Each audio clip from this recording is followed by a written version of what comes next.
মৰমৰ ছাত্ৰ-ছাত্ৰীসকল, মোৰ ইউটিউব চেনেললৈ তোমালোকক আজি পুনৰবাৰ স্বাগতম। আজি তোমালোকৰ বাবে ক্লাছ 7ৰ অসমীয়াত তেজেৰে কমলাৱতী নামৰ পাঠটোৰ সকলো পাঠভিত্তিক প্ৰশ্ন উত্তৰ তোমালোকৰ বাবে লৈ আহিছোঁ। মৰমৰ ছাত্ৰ-ছাত্ৰীসকল, ভিডিঅ'টো স্কিপ নকৰাকৈ লাষ্টলৈকে চাই থাকিব। 1 নম্বৰ কুৱেশ্যনত দিছে বৰগীতটো শুদ্ধ আৰু স্পষ্ট উচ্চাৰণেৰে গাওঁ হা। এইটো তোমালোকে ছাত্ৰ-ছাত্ৰীসকল তোমালোকে নিজে কৰিবা। 2 নম্বৰত কি দিছে বৰগীতটো শুদ্ধ আৰু স্পষ্টকৈ পঢ়া। এইটো তোমালোকে নিজে পঢ়িবা। 3 নম্বৰ কুৱেশ্যনত দিছে তলত প্ৰশ্নসমূহৰ উত্তৰ কোৱা আৰু লিখা। ইয়াৰ ক নম্বৰ কুৱেশ্যনটো হৈছে বৰগীত ৰচনা কৰা মহাপুৰুষ দুজনৰ নাম কি? ইয়াৰ উত্তৰ হ'ব বৰগীত ৰচনা কৰা মহাপুৰুষ দুজনৰ নাম হ'ল শ্ৰী শ্ৰী মাধৱদেৱ আৰু শ্ৰীমন্ত শংকৰদেৱ। খ নম্বৰ কুৱেশ্যনত দিছে তেজেৰে কমলাৱতী নামৰ বৰগীতৰ ৰচনা কোন বা ৰচক কোন? ইয়াৰ উত্তৰ হ'ব তেজেৰে কমলাৱতী নামৰ বৰগীতটোৰ ৰচক হ'ল শ্ৰী শ্ৰী মাধৱদেৱ। গ নম্বৰ কুৱেশ্যনত দিছে তিমিৰ ফেৰিয়া কি বুজা হয়? তিমিৰ ফেৰিয়া দি কি বুজোৱা হয়? বা তিমিৰ ফেৰিয়া কি বাছ হয়? ইয়াৰ উত্তৰ হ'ব তিমিৰ ফেৰিয়া কি বাছ বীৰৰ কিৰণ হয়। খ নম্বৰ কুৱেশ্যনত দিছে যশোদাই কৃষ্ণক পুৱা কিয় জগাইছিল? ইয়াৰ উত্তৰ হ'ব যশোদাই কৃষ্ণক পুৱা সুৰভি চাবলৈ জগাইছিল।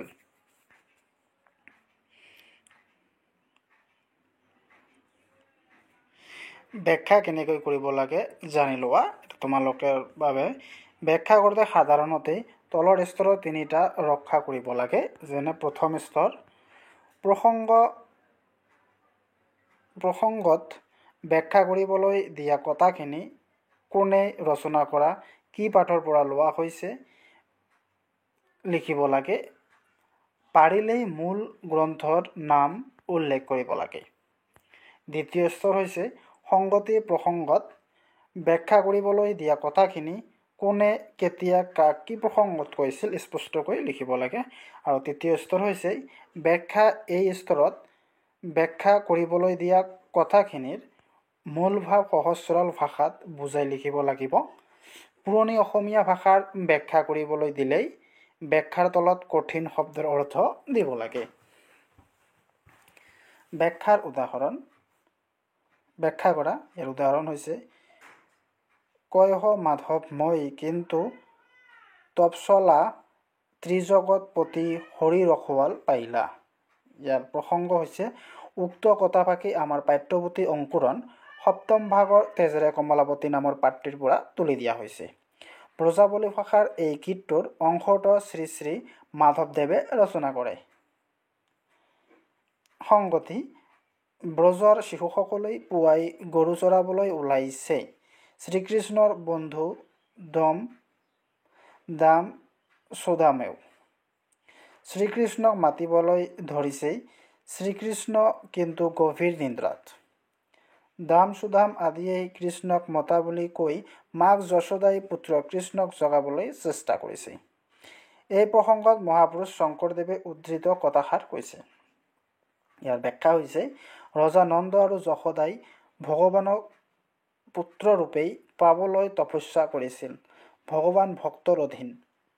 তেওঁলোকৰ মনোবাঞ্ছনা পূৰণৰ বাবে ত্ৰিজগতৰ পতি অৰ্থাৎ স্বৰ্গ মৰ্ত পাতাল গৰাকীৰ ভগৱান বিষ্ণুৱে শ্ৰীকৃষ্ণৰ ৰূপত নন্দ যশোদাৰ ঘৰত পুত্ৰৰূপেই আহিছেহি। তেনে এজন শ্ৰীকৃষ্ণক মাতৃ যশোদাই আন গোপবালকসকলৰ লগত গৰু চৰাবলৈ পঠিয়াবলৈ বিচাৰিছে। মহাপুৰুষ মাধৱদেৱে কৈছে যে যিজন ভগৱান কৃষ্ণক পাবলৈ দেৱ নৱ সকলোৰে হৰিয়াস কৰে সেই পৰম পুৰুষক যশোদাই গৰাকীয়া ৰূপেই অশেষ তপস্যাৰ ফলতহে লাভ কৰিছে। ইয়াৰ কঠিন অৰ্থ হৈছে ত্ৰিজগত বা স্বৰ্গ মৰ্ত বা পাতাল আৰু বখৱাল মানে বখীয়া বা গৰাকীয়া। 4 নম্বৰ দিছে তলত দিয়া পদ দুষাৰিত কোনে কাক কৈছে নিজৰ কথাৰে লিখা।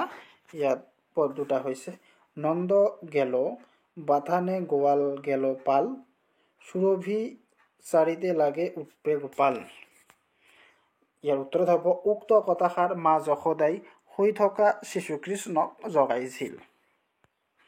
5 নম্বৰ দিছে শুদ্ধ সম্ভাৰ আৰু অভিধান চাই তলৰ শব্দবোৰৰ অৰ্থ লিখা। কমলাপতি এইবিলাকৰ অৰ্থ হৈছে কমলাপতিৰ অৰ্থ হৈছে শ্ৰীকৃষ্ণ। শতপত্ৰ মানে ইয়াৰ অৰ্থ হৈছে পদুম। তিমিৰ ইয়াৰ অৰ্থ হৈছে আন্ধাৰ। ভ্ৰমৰ ইয়াৰ অৰ্থ হৈছে ভ্ৰমৰা। ডাকে ইয়াৰ অৰ্থ হৈছে মাতে। ত্ৰিজগতৰ ইয়াৰ অৰ্থ হৈছে স্বৰ্গ, মৰ্ত্য, পাতাল এই তিনি জগত। ব্ৰজবধূ ইয়াৰ অৰ্থ হৈছে ব্ৰজধামৰ বোৱাৰী। ৰয়নী ইয়াৰ অৰ্থ হৈছে ৰজনী বা নিশা। 6 নম্বৰ দিছে বৰগীতত প্ৰকাশ পোৱা পুৱাৰ প্ৰাকৃতিক দৃশ্যৰ এটি বৰ্ণনা দিয়া। ইয়াৰ উত্তৰ হ'ব ৰাতিপুৱা বৰগীতৰ দৃশ্যপাত নিশ্চিন্ত সৌন্দৰ্য আৰু প্ৰাকৃতিক শোভাৰেই উন্মোচিত হয়। উচ্চ পাহাৰবোৰেই ভোৰৰ কোমল ৰংবোৰত গা ধুই থিয় হৈ আছে। দীঘলীয়া ছাঁবোৰ পেলাইছে যিবোৰ সূৰ্যৰ ওপৰলৈ উঠি যোৱাৰ লগে লগেই লাহে লাহে পিছুৱাই যায়। শৃংগবোৰ সোণালী ৰঙৰ জিলিকনিৰে সজোৱা, যিয়ে আকাশখনক গোপালী আৰু কমলা ৰঙত ছাট ৰং কৰা সূৰ্যৰ পোহৰৰ প্ৰথম ৰশ্মিবোৰ প্ৰতিফলিত কৰা চাৰিওফালৰ প্ৰাকৃতিক দৃশ্যপাত ৰসাল আৰু সতেজ। ঘন অৰণ্য আৰু ৰাতিপুৱাৰ পোহৰৰ জিলিকি থকা মেকুৰকৰণ নৈৰ বিন্দু বিন্দু বতাহত কুটিল আৰু সতেজ পাইন আৰু বনৰীয়া ফুলৰ মাটিৰ সুগন্ধ কঢ়িয়াই লৈ ফুৰে। চৰাইবোৰে সুৰীয়াকৈ চিঞৰি উঠেই শান্ত পৰিৱেশত প্ৰাকৃতিক এক চিম্ফনী যোগ কৰে। বৰগীতৰ ৰাতিপুৱা ৰূপ ধাৰণ কৰাৰ লগে লগে ই এক শান্ত আৰু চিত্ৰময় দৃশ্যৰ সৃষ্টি কৰে, য'ত পাহাৰৰ মহিমাই প্ৰাকৃতিক পৰিৱেশৰ শান্তিৰ সৈতে মিলিত হয়। উশাহ লোৱাৰ দৰে সৌন্দৰ্যৰ মাজত দিনটোৰ শান্তিপূৰ্ণ আৰম্ভণি আগবঢ়ায়। 7 নম্বৰ দিছে তলৰ ছবিখন চোৱা আৰু তাত প্ৰকাশ পোৱা কথাখিনি কোৱা। এই ছবিখন চাই তোমালোকক প্ৰকাশ পোৱা কথাখিনি ক'ব দিছে। তোমালোকৰ সুবিধাৰ বাবে কৈ দিছোঁ। ছবিখনৰ মতে আমি প্ৰকাশ পাইছোঁ যে সূৰ্যাস্ত হোৱা সময় হৈছে আৰু আকাশত চৰাই চিৰিকটি উৰি ফুৰি আছে। ছবিৰ মতে আমি দেখিব পাইছোঁ যে নদীত পদুমবোৰ ধুনীয়াকৈ ফুলি আছে। এনেকৈয়ে আমি এখন সুন্দৰ প্ৰাকৃতিক দৃশ্য দেখিবলৈ পালোঁ। ভাষা অধ্যয়নত 8 নম্বৰ ক নম্বৰ কুৱেশ্যনটো হৈছে শব্দৰ আগত ত্ৰি শব্দ লগাই নতুন শব্দ গঠন কৰা আৰু অৰ্থ জানি লোৱা। ইয়াত জগত, ভোজ, কাল, ঢোল, কোণ, নয়ন ইয়াৰ লগত ত্ৰি যোগ কৰিব দিছে। জগত ত্ৰিজগত, ভোজ ত্ৰিভোজ, কাল ত্ৰিকাল, খোল ত্ৰিখোল, কোণ ত্ৰিকোণ, নয়ন ত্ৰিনয়ন। তাৰপিছত খ নম্বৰ দিছে তলত দিয়া শব্দবোৰ আগত বি পূৰ্ণস্বৰ্গ লগাই সেইবোৰৰে অৰ্থ প্ৰকাশ হওক একোটা বাক্য ৰচনা কৰা। যেনেদৰে দিছে সুখ, দূৰ, কিৰণ, নন্দ। ইয়াৰ সুখ মুখ বিমুখ, ভিক্ষাৰীক কেতিয়াও বিমুখ কৰিব নালাগে। দূৰ বিদূৰ, আত্মীয় মানুহৰ বিদূৰত থাকিলে বৰকৈ মনত পৰে। কিৰণ বিকিৰণ, ৰাতিপুৱা সূৰ্যৰ পোহৰে চাৰিওফালে বিকিৰণ হৈছে। নন্দ বিনন্দ, সদায় বিনন্দ মনেৰেই থাকিব লাগে। 9 নম্বৰ দিছে ব্ৰজাৱলী ভাষাত লিখা বাক্য 4 শাৰী আধুনিক অসমীয়াত ৰূপান্তৰ কৰা। ইয়াৰ ক নম্বৰটো হৈছে ৰয়নী বিদুৰ দিশ ধাৱলী বৰণ। ইয়াৰ অসমীয়া হৈছে এন্ধাৰ আঁতৰি গৈ চাৰিও দিশেই পোহৰ হ'ল। আৰু খ নম্বৰটো হৈছে শতপত্ৰ বিকশিত ভ্ৰমৰ উৰয়। ইয়াৰ অসমীয়াটো হৈছে পদুম ফুলবোৰেই ফুলি উঠাত তাত ভ্ৰমৰাবোৰেই উৰিব লাগিছে।